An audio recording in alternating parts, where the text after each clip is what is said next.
students, this is Yogesh Popat, and today in this video we are going to discuss about the sign convention related to the chapter of optics, which will be helpful for class 10th and 12th, and the image formation, the ray diagram of the image formation by plane mirror. So starting with the sign convention is very much useful when you attempt the numericals of optics. Without sign convention you won't be able to attempt any numerical, and if you apply the sign convention wrongly, you will definitely get a wrong answer in the numerical.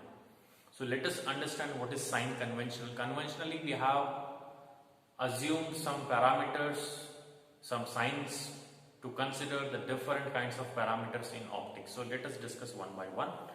Here I have taken one spherical surface. It is not a mirror, it is not a lens, it is just a surface. You can take a plane surface also if you want. The midpoint of this surface is termed as pole or optical center. If it will be a mirror, then it will be termed as pole. If it will be a lens, it will be termed as optical center. Generally we consider that the light will incidence from left to right. The light will incidence from left to right. The light may incidence from this side also, from right to left also. But as per the convention, we have taken that in all the ray diagrams we will take the incidence direction. The incidence of the light will take place from left to right. So this with arrow I have shown, the light is traveling from left to right. That means object always we have to take at the left hand side. Whenever we draw a ray diagram, we have to take the object at the left hand side. So here I have taken the object AB. Now the second point is all the distances either on the left hand side or at the right hand side will be measured with respect to pole. That means from pole we have to start. If we have to measure in the left hand side, the direction of measurement will be like this. If we have to measure in the right hand side, the direction of measurement will be like this. So always we have to consider this pole, just you can assume it as an origin. So all the distances will be measured with respect to pole or optical center. That is from the midpoint of this spherical surface. Now if you see here, the direction of light and the direction of the measurement in the left hand side, they are opposite in direction. So whatever distance will measure in the left hand side as per this diagram, as per the sign convention, it will be considered as negative. The object distance is indicated by U and the image distance is indicated by V.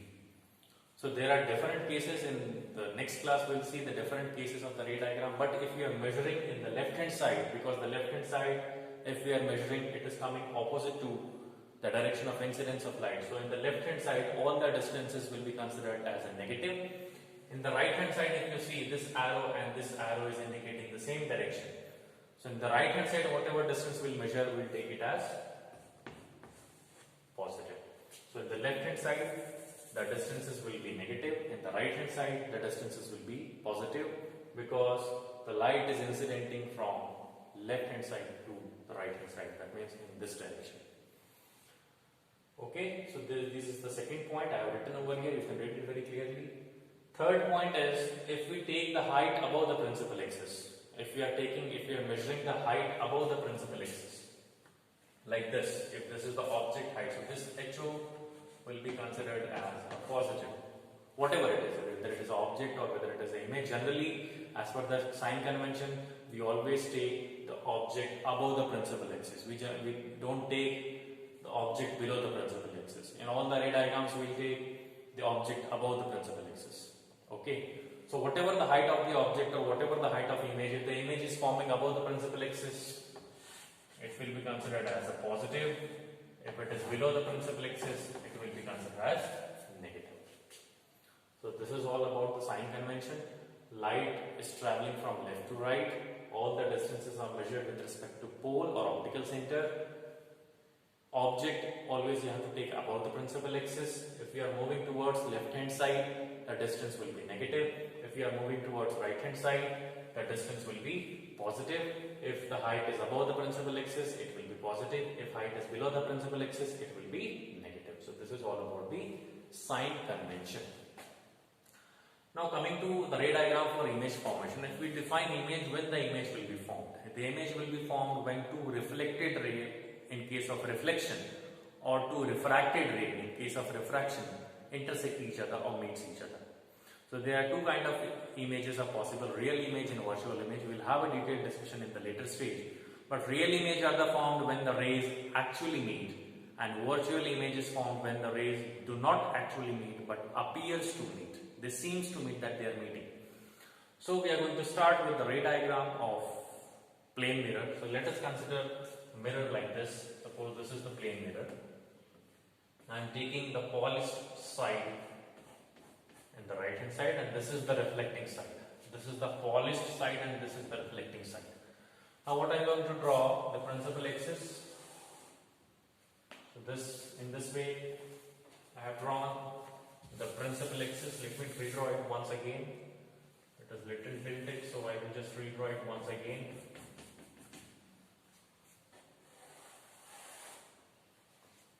Okay, so this is the principal axis.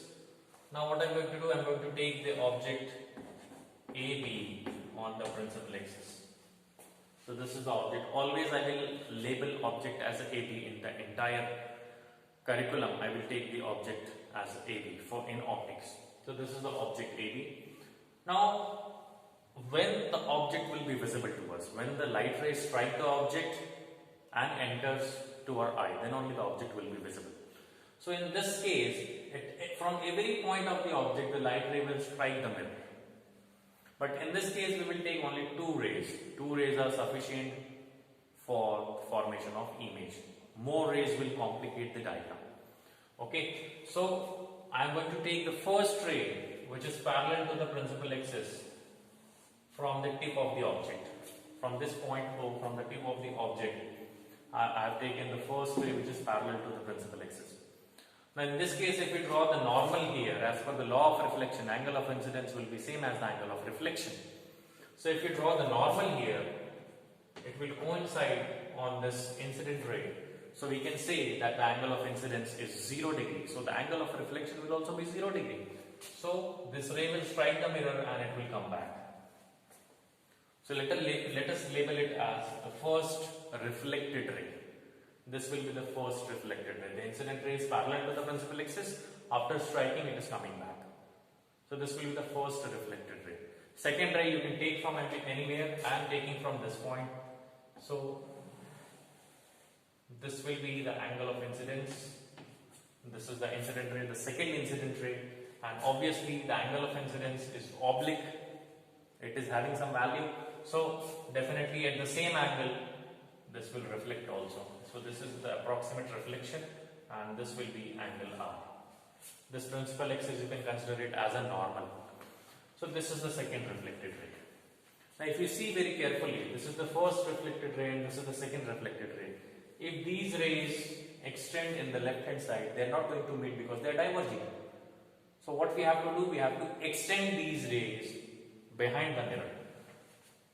So what I am going to do, I am going to extend these rays with the dotted line behind the mirror.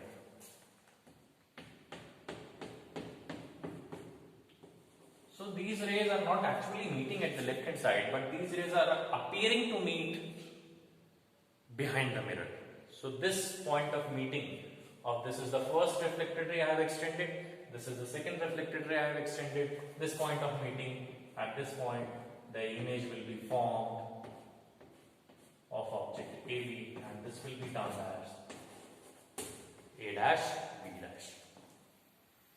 So here the rays are not actually meeting but it appears to meet. That's why this image will be termed as virtual image. So after the ray diagram, always you have to mention the three important points. Maybe more you can express, but here at least you can mention these points. The nature of image in this case, it is behind the mirror, so it will be virtual, and it is above the principal axis, so this kind of image will be termed as erect image. If it would have formed below the principal axis, so it would be termed as inverted image. So this is virtual and erect. So nature of image here is virtual and erect. Second, if you see the size of image, So in case of plane mirror, if you see, the size of image is same as object. So in this case, the height of image, let me write it as HI, will be same as HO, same as the object. That is, height of image is equals to height of the object in case of plane mirror. Location of image, obviously it is behind the mirror, but if you see, as per the sign convention, I told you that all the distances will be measured with respect to the midpoint. So if I consider this as a midpoint, so this is the object, so I will treat it as U. As per the sign convention, you must write minus U, but simply I am taking U here. It should be minus U, and this is the image distance, so this will be taken as V. So the location of image is obviously behind the mirror, but in this case, the object distance will be same as the image distance. The distance at which the object is kept, at the same distance, the image will be formed behind the mirror. So in this case, I may write U is equals to V. The magnitude of U will be same as the magnitude of V. But as per the sign convention, this will be plus V and this will be minus U, because this is at the left hand side. So I must write minus U, and this is at the right hand side. So this will be termed as plus V. Height of image, positive. Height of object, HO, this will be positive. A very important question comes from here regarding the magnification. So what will be the magnification of the image formed by plane mirror? So the magnification is defined as the ratio of height of image to the height of object. But in this case, height of image is same as the height of object. That means you can replace any of the parameter. You can replace HI with HO, or you can replace HO with HI. So M can be termed as HI upon HI. I have replaced HO with HI. So magnification is equals to 1, and that too plus 1.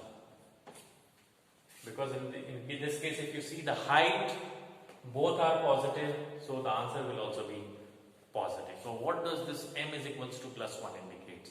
This M is equals to plus 1. Plus sign indicates that the image is virtual. If the magnification is negative, the image will be termed as a real image. If the magnification is positive, the image will be termed as a virtual image. So here it is positive, that means the image is virtual. So the plus sign indicates that the image is virtual, and 1 indicates the height of image is same as the height of object.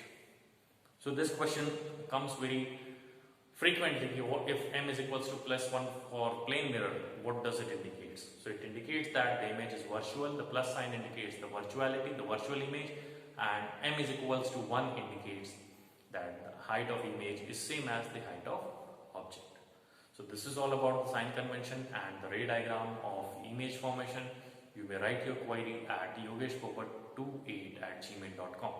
YOGESHPOPAT28@gmail.com. If you have any doubt, you can write me an email. Thank you so much. See you in the next class.